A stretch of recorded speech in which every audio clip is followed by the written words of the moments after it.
Okay. Thanks. I'm good. You want to take a seat? Guys, where are the Marmakomos?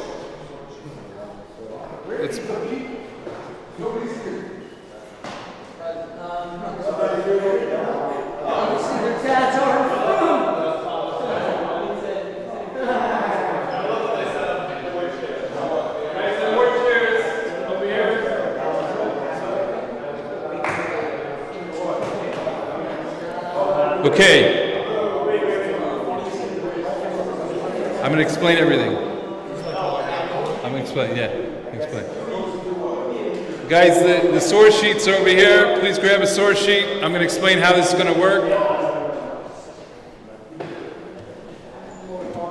Please take a seat. There are more chairs over here.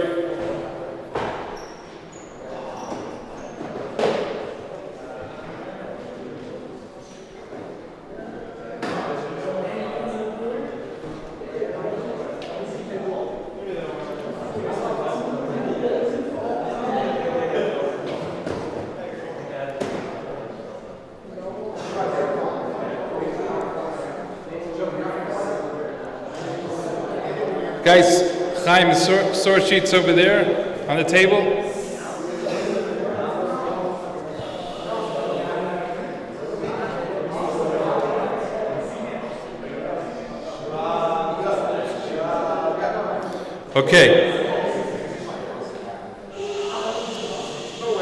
Okay, guys, this is how this is going to work. First of all, we want to welcome the parents who are watching the cameras. Right there, you can watch it as well. Okay, this is, I'm going to explain. Sit down. Okay. Shh. Guys, listen. I'm going to explain how this is going to work.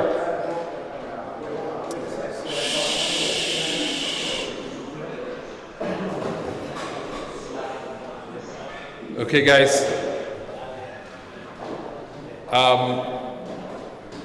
Again, we want to welcome what we hope will be a monthly opportunity for parents who are back wherever they're from, whether it's Hong Kong or London or the United States or Canada, Los Angeles, of course, where it's like 6 in the morning right now in Los Angeles, so we thank the Sokals for waking up so early. You're going to be invited it's going to be the Sunday after Rosh Chodesh, so the next date is October 30th. 6 o'clock p.m. we're going to meet here. And the way it's going to work is that for the first 20 minutes or so, your parents have received Marmakomos. They got through the parents chat. You have the hard copy here. And you call your parents. If you need their phone numbers, I can pull it up for you. I have a list here. And this is really an opportunity for you guys to see and to learn with your parents to see how much they've learned in the last month since you haven't been home. And now that they have some free time on their hands, how much their skills have improved. And it's an amazing opportunity. Today you're going to be hearing a shir from Rabbi Schneider, who'll be doing the kickoff shir.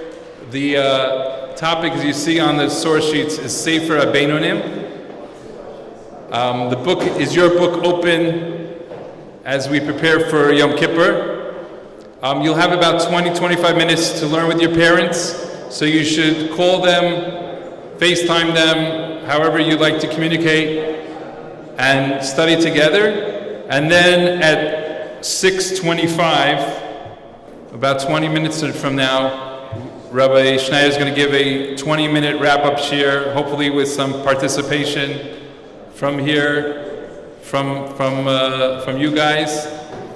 After you've fed your parents some of the answers, maybe they'll also be able to call in.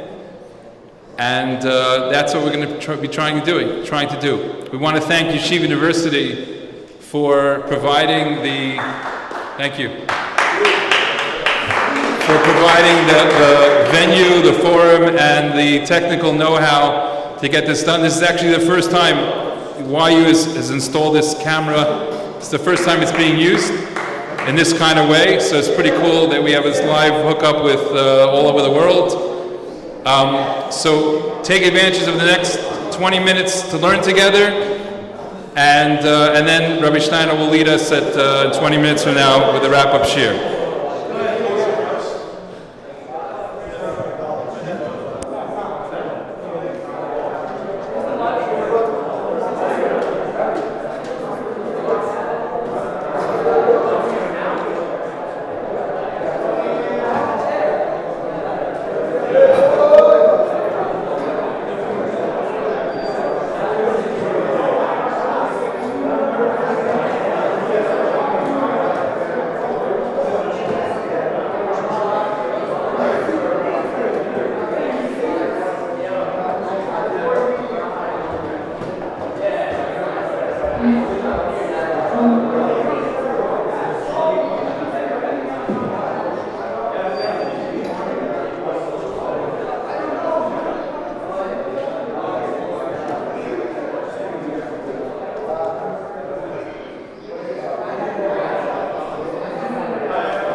Okay, after this year is over, you're welcome to come and wave at your parents. In the meantime, we'll discuss. Let's discuss.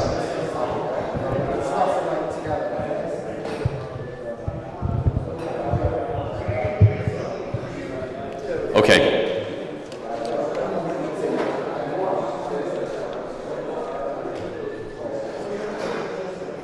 Okay, everyone's invited to rejoin us over here and be able to share some words of Torah with the students and parents alike, and hopefully pose a few questions. Maybe the parents gave some answers, maybe the students can give some answers. I can only hear the students, so hopefully it'll be you, not your parents. Psak halacha we have, very relevant to our time period written right now. The Shulchan Aruch brings down in the first source on the page, Tov Reish Gimel, Af mi she'enu nizhar mipas shel akum be'asara yemei tshuva tzarich lizayir, which means even people who are not normally cautious and careful from eating pas akum. Pas akum means that you go to a non-Jew's house and he's baked bread for you. Normally we can rely on the bread, but sometimes asara yemei tshuva we try to take another level of caution and care, and the halacha is that you're supposed to raise the bar.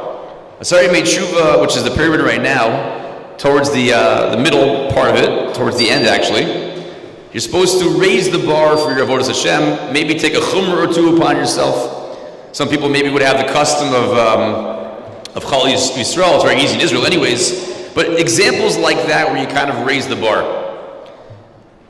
The Ramah quotes, and we'll get back to this at the very, very end, says the Haggah, the Ramah, V'yesh l'chol adam l'chapes l'fashfesh b'masav every person should make it their business to analyze, scrutinize their behavior, and do tshuva during these 10 days. If you're not sure if you did an avera or not, it requires more tshuva than if you know with certainty you did an avera. Why?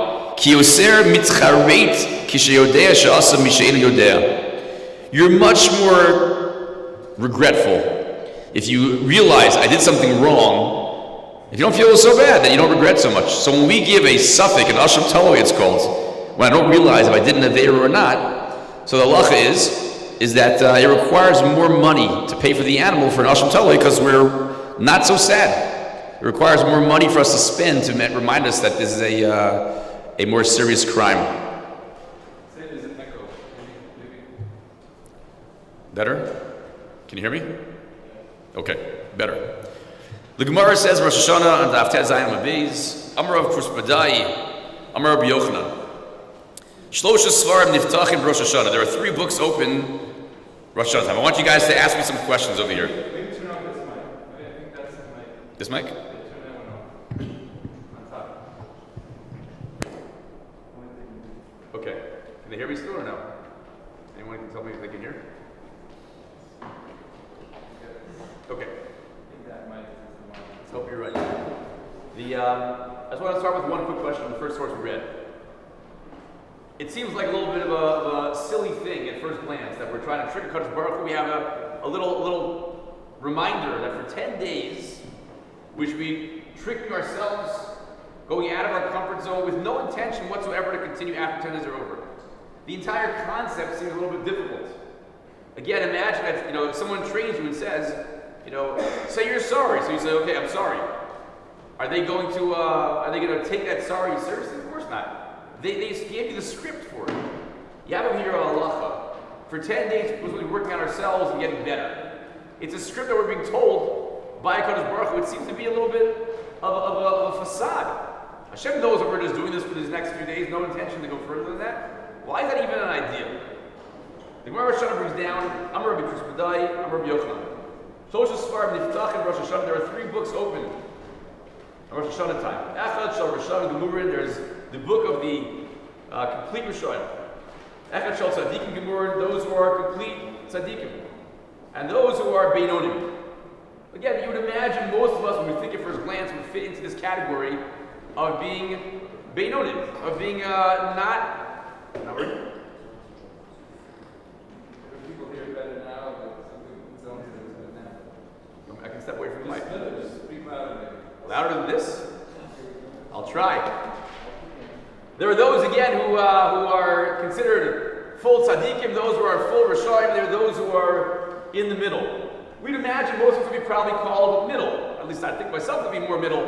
Tzaddik Gomor is a we think of the Gedolei Yisrael, the Gedolei Olam, Rishon Gemurim, but certainly none of us belong in that category. We think of ourselves be much more in the Beinoni category. However, we'll get to a minute in the Gemara. What's the rule of each person? Says the Gemara, Tzaddik Gemurim we know are Nichtavin v'Nechtavin la'alta l'chaim. Immediately written and sealed in the book of life.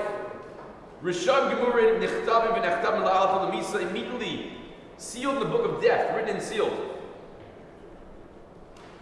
Beinonim, Tzluim v'Omdim. They are hanging in the balance. They're standing in a limbo state. Rosh Hashanah until Yom Kippur, which is right between this part right now. Zachu, if they merit, Nichtav v'Nechaim, they get written in the book of life. Lo Zachu, they don't merit, Nichtav, they get written in the book of death. That's the Gemara. Now, a few questions we have to answer for ourselves. Number one, it's an interesting point to raise. Asari B'Tshuva is for a very small minority, potentially. Depends how you define the word tzaddik or rasha. So if you look over here in Rashi, what's a rasha gomor? Rubam avonos. 51% of your behaviors are mistakes, crimes, sins. You're categorized to be a rasha gomor. What's a beinoni? Mechza al mechza. You've got to be 50% smack in the middle person to be in this category where Asari B'Tshuva matters to us. Everyone else but the Beinoni has been decided before today and before Yom Kippur. So who does that leave in the world? Who's exactly 50-50? How do you even calculate those crimes or mitzvahs? Before we get to that, I want to just ask you some questions, or maybe you can ask me some questions on this first source. Anything bother you about the Gemara we just read in Rosh Hashanah? Anything bother anybody? Hillel, what do you got? It says that Russia is sealed in the book of death. We know many Russians that. Great. So Hillel asked this question. Zaki asked me this question earlier on as well. We have many people who are bad people who are alive for the year. Many people who are good people are taken from us during the year. How are we meant to understand this? There's a lot of people who wrote many discussions on this topic, but the most popular and common shot, which Tosfos brings down Rosh Hashanah, is that when we talk about death or life, talk about death or life where there's a world that is fully long, kul aruch, the Olam Haba. It's a sealing in the book of life in Olam Haba. Not about living in this world. This world is a mere corridor to the ultimate, length of our lives. So it's an excellent question. The answer would be it's more of a Olam Haba than Olam Hazeh question. Yeah. So what if you're a Russian 1 year? It's an excellent question. Gabriel's asking, what if you're in Russia 1 year and at Tzaddik the next year? How does that play itself out? So it seems to be, in some capacity, your life was sealed already as a Russia that year. but your life was sealed the next year as a tzaddik that year? It's an excellent question also. What I would guesstimate, though I don't know for sure, is that we are born with a certain amount of, this could be another answer to Hill's question, to Zacchaeus' question. You're born with a certain amount of battery life you can have. Maybe, let's say 120 years, I'll make that up. That's your battery life. Assuming that you don't get Nechtam Lamisa, you have a battery life of 120 years. It could be that every year when you're judged, you may lose some of that battery life. As you know, I'm sure from your own telephones, when you would take your phone out of the socket, as you go on with that telephone, the battery starts to lose its strength. It dies quicker. It could be that we're all given a max of 120 years, and every year we're sealed in that we've either filled our amount for that year, therefore we can live out the expected time, or maybe we lost a year or two, God forbid, based upon our being sealed. It's an excellent question. Mary, question? What's that? Okay, excellent. We have no mention of tshuva in the Gemara, right? The Rambam is going to get to Mary's question about tshuva. We have no mention of tshuva in all the Gemara. But I want to ask a few more questions too. One of them is Mayor is getting at a little bit. What is it? It says, if you merit. The Beinoni is a 50-50 person. How would you define merit? Im zachu. Which is to define that term. At the end of the day, the Beinoni is written in one of the two books. Right? It's either written in the Tzaddik book or the Russian book. Why is there 3 books? Should be only 2 books opened up. Book number 1 for Tzaddikim, number 2 for Rishonim. Beinonim are we'll decide later. They're written in one of those 3 books, 2 books. There shouldn't be a 3rd book. The Beinoni is supposed to be written in one of the other 2 books, so why is there even a 3rd book? And the last thing is something maybe you noticed when you learned it. If you did, I'd be very impressed. It describes the book that the Tzaddikim are written in and the Rishonim are different than that of the Beinoni. How? What's the difference between the Tzaddik and the Russian book versus the Beinoni's book? Who noticed something from it? Anybody? Mars. Rosh and Tzaddik are decided on Rosh Hashanah and Beinoni on the Tzaddik that's right before. It's true, but that's only a timing issue, Mars, but not a book issue. Something more than that, but that's a good point. Certainly, the timing of it is different. But I want more than that. There's something, if you look at the words, but a little closer, you should notice something. Okay, one is suspended, but eventually written though. No, Shmuel, what do you say? It doesn't say sealed after. Excellent. Very good. After the judge, it just says written, not sealed. Very good. Excellent. What Yosef is bringing down, Yosef is telling us is that if you look in the book of the Tzaddikim and Rishonim, they're written and they're sealed. But the Beinoni never says he's sealed. He's written. So one more time, let's go through for a second if I can about just a different question we asked in the Gemara. We start with the question of the Shulchan Aruch first, which is why are we tricking Hashem? What does it even mean? We're making up this 1 week of good, best behavior. As if Hashem falls for this, He knows what's in our heart. We have no intention of keeping this. What's up with that? Number 2, moving to the Gemara Shana. How do we call Beinoni? Rashi tells us Beinoni is 50-50. Is that even us? The odds amount of people in the world at 50-50 is so slim. Is certainly true for the rare select few that like that.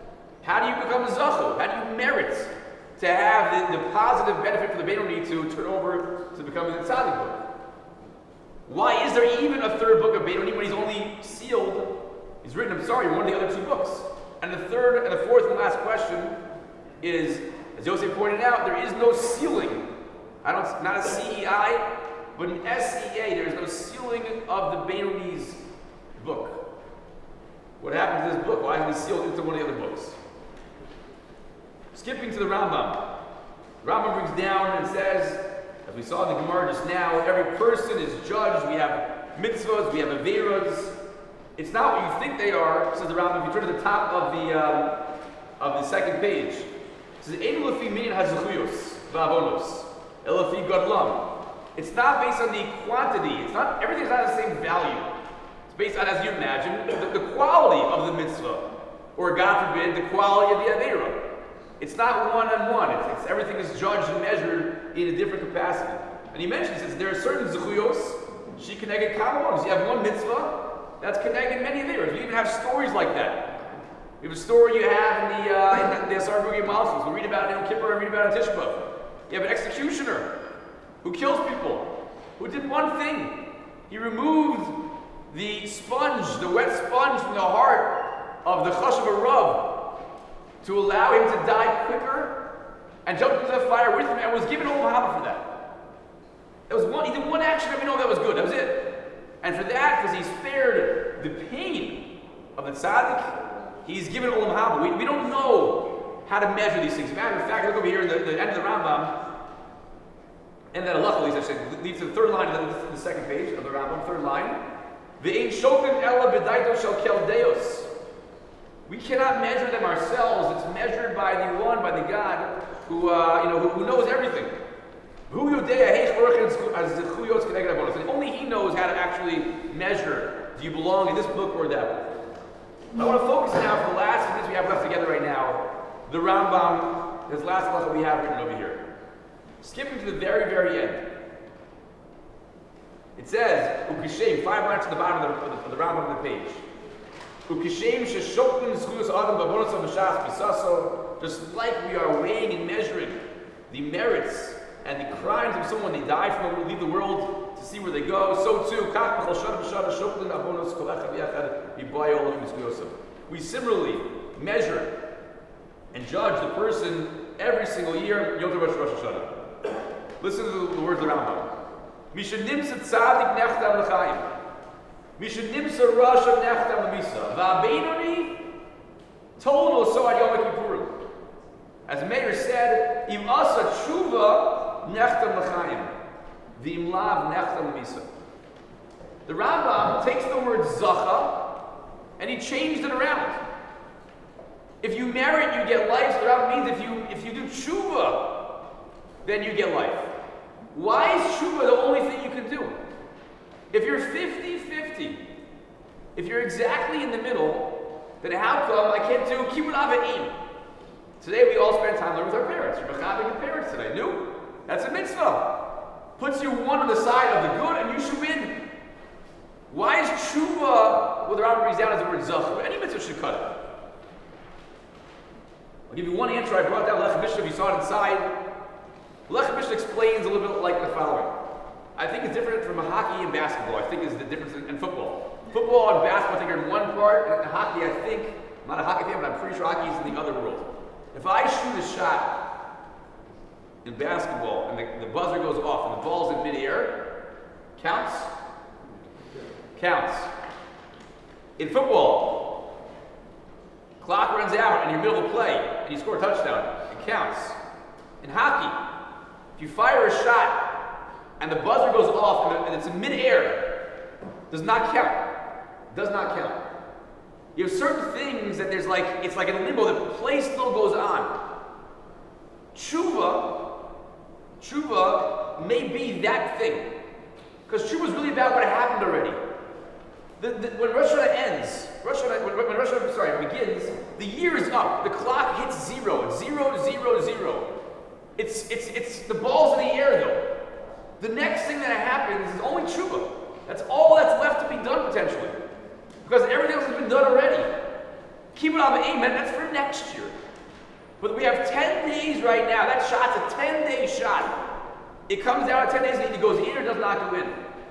But it's part of the prior year's discussion. And for that reason, maybe we could argue that's the reason why the Rambam says it's all about tshuva. You can't have any more zechuyos anymore at this point in time. It's for this year we're in right now. It's not for the prior year. And based upon that concept, the Rambam switches it over to saying tshuva. That's what some people bring down, the Lech Mishnah, among them, that it's the mitzvah of tshuva that really outweighs every other mitzvah. And that's shot number 1. Shot number 2, before I get to my own personal shot, which I'll share with you in the last 2 minutes, then we'll stop. Shot number 2 is that the mitzvah of tshuva, I should say the aveira of not doing tshuva. If I do kibbutz avim, but I don't do tshuva, imagine the following mashal. Kadosh Baruch Hu is knocking at your door. Now, sorry, tshuva is knocking at your door. And you don't answer the door. You don't get it. He's here, he comes here to be available for us to say, I'm sorry, to work on our confessions and our vidui. But we do not answer the door. I don't care what else you've done that next 10 days. The slap in the face, the chutzpah involved in not answering that door is so extreme that it's over. Nothing else could match it. Now Hashem is knocking on our door in this period of time. Tshuva is a must for us if we even want to have a chance to be in the game. The last thing I want to share with you is my own shot. I want to suggest to you that the Gemara and the Rambam have a very big difference. The Gemara, as we pointed out, has no chasima. It has no chasima, it doesn't get signed at all. However, the Rambam, I didn't say this inside the time, but look at the Rambam for a second one more time. The Rambam says, Va'abeinoni told so Yom Kippurim. The Beinoni is left in limbo until Yom Kippur. Im asa tshuva nechtam l'chaim. He does get a chasima in the Rambam's version of it. Again, in the Gemara we had, there was no chasima for the Beinoni. There was no sealing, S-E-A-ling. But in the Girsa of the Rambam, when he writes out this halacha, he says you get sealed. Why? Because you did tshuva. I believe that with this I'll end. That the Gemara is telling you that Beinoni actually has a third book. It's a book that has no seal. Because you're such a wishy-washy person. You're 50% good and 50% bad. You are the most schizophrenic person out there. You can't pick a team. There's a third book for you. It's a book of non-commitment. You're only written in it. There is no sealing. You can't be sealed. If you ever looked at my Gemara that I have, you open up, you'll see my Gemara is written in pencil. I write things in pencil. You're all invited to check out Rabbi David's Gemara tomorrow. Every margin is filled with pen. Rabbi David is committed to his pshat. I'm not. I'm hedging. It's a bad pshat. Just one quick erase it. It's like it never happened. The Beinoni is a person who is fully non-committing. 50%. And Hashem says for that, it's a special book for you. It's a book where only pencils work. There's no sealing to a book like that. However, the Rambam says there's still hope. If you do tshuva, you show a commitment, I'm committed to you, I'm changing things around, that makes you have a potential chasima. Now you can be sealed. The Rambam changes the lashon from zachu to tshuva, and he allows the chasima if you do it in the end. And that maybe is also why we have this area made tshuva. Because what we're doing is we're training ourselves to behave in a way of being more committed. Take an extra chumrah upon yourself. Work for 10 days, something you don't usually do. Demonstrate to HaKadosh Baruch Hu that you want to be better. I don't want to be a 50-50 Jew anymore. Though maybe you're quote-unquote tricking, and you're not really taking it as seriously in that you may stop 10 days later, but you've shown yourself you can do more than you've done up until now. You're setting yourself up for potential success. And with that perspective and that attitude, you deserve the ability to be joining the book, the chasima in the book of tzaddikim, and not the mere ksiva in the book of Beinoni. Give you all a bracha. We should be zocha and run with our parents. We should always with our parents. We should always make a regular chamrus with our parents. We should also be zocha though to take ourselves more seriously, to not want to be someone who you can't count on, a friend who lets you down half the time. 50-50. Be a better friend. Be a better son. Be a better brother. Be a better roommate. Be a better Eved Hashem. And if we commit to these next few days, pushing ourselves, working harder, then with confidence on Yom Kippur itself, to have done our tshuva properly, we should hopefully be blessed with a proper, not only ksiva, but a chasima in the Sefer HaChaim. Have a great day.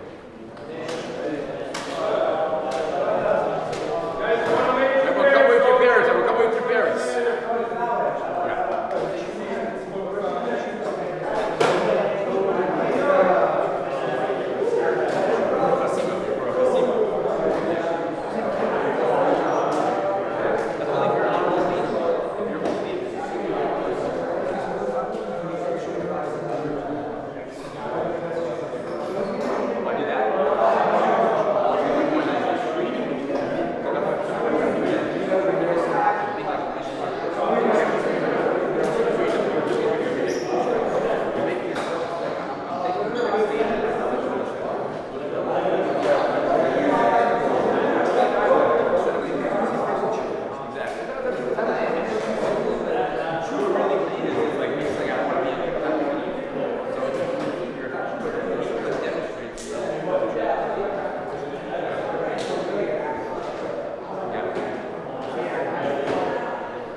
want to